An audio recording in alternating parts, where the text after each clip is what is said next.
வணக்கம், வெல்கம் தோழா. இன்றைக்கி என்ன பார்க்க போகிறோன்னா, மிக முக்கியமான செய்தி. உலக அளவில் மிக மிக பரபரப்பாக பேசப்படுகிற செய்தி என்னன்னா, ஜனவரி 20ஆம் தேதி அமெரிக்காவில் 47வது ஜனாதிபதியாக பதவியேற்கிற ட்ரம்ப்பு முதல்ல என்ன சொன்னார், கனடாவை தன் நாட்டின் மாநிலமாக மாற்ற சொன்னோம் அப்படின்னு சொல்லிட்டு ஜஸ்டின் ட்ரூடோ கனடா பிரதமர் அவரை பார்க்க வந்தபோது சொன்னார். கனடா பிரதமர் எதுக்கு பார்க்க போனாருன்னா, இந்தியா இது மாதிரிலாம் எங்களை வஞ்சிக்குது அப்படின்னு போய் அவர்கிட்ட புலம்ப போனால் அவர் என்ன சொன்னார், நீ முதல்ல கனடாவை நாட்டு கலைச்சிட்டு எங்கள் நாட்டா கூட ஒரு மாநிலமாக ஜாயின் பண்ணிக்கா அப்படின்னு சொல்லி அனுப்பிச்சு விட்டுட்டார். ரொம்ப அசிங்கமான கனடா பிரதமர் மூஞ்சை தொங்க போட்டுக்குன்னு அவர் நாட்டுக்கு வந்துட்டார்.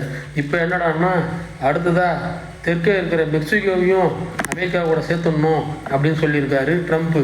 அதை விட அதிகமாக போய் இன்றைக்கி என்ன பண்ணியிருக்காரு, கிரீன்லாந்துக்கு போயிட்டு கிரீன்லாந்தை ஃபுல்லாகவே நான் வாங்க போகிறேன், வாங்கி அந்த நாட்டை அமெரிக்காவாக மாற்ற போகிறேன் அப்படின்னு சொல்லிட்டு அங்கே போய் ஒரு ஸ்டேட்மெண்ட் எடுத்துருக்கிறாரு.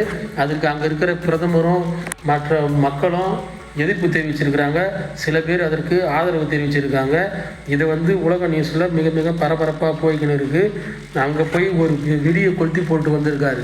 அதுக்கு முக்கிய காரணம் என்னன்னா, கிரீன்லாந்தில் இருக்கிற நிறைய காப்பரு, தங்கம் மற்றும் யுரேனியம் போன்ற தனிமங்கள் அந்த ஐஸ் கட்டியாக அப்படியே உறைஞ்சி கிடக்கு.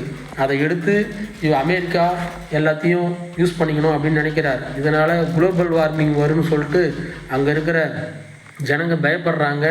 உலக நாடுகளும் பயப்படுது. இவர் போகிற போக்க பார்த்தா உலகம் முழுவதையுமே அமெரிக்காவாக மாற்றிடுவாரோ என்ன, இவருடைய கோமாளித்தனமா இல்லை இவருக்கு சாதுரியமான ஒரு பேச்சா அப்படின்றது யாருக்குமே தெரியலை, புரியலை.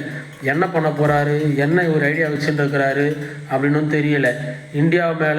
இந்தியாவுக்கு விசா தரத்தை குறைப்போம் அப்படின்றார் ஒரு நேரம். எங்கள் நண்பன் மோடி அப்படின்றாரு. அதனால் இந்த சேனலை சப்ஸ்கிரைப் பண்ணுங்கள். நன்றி, வணக்கம்.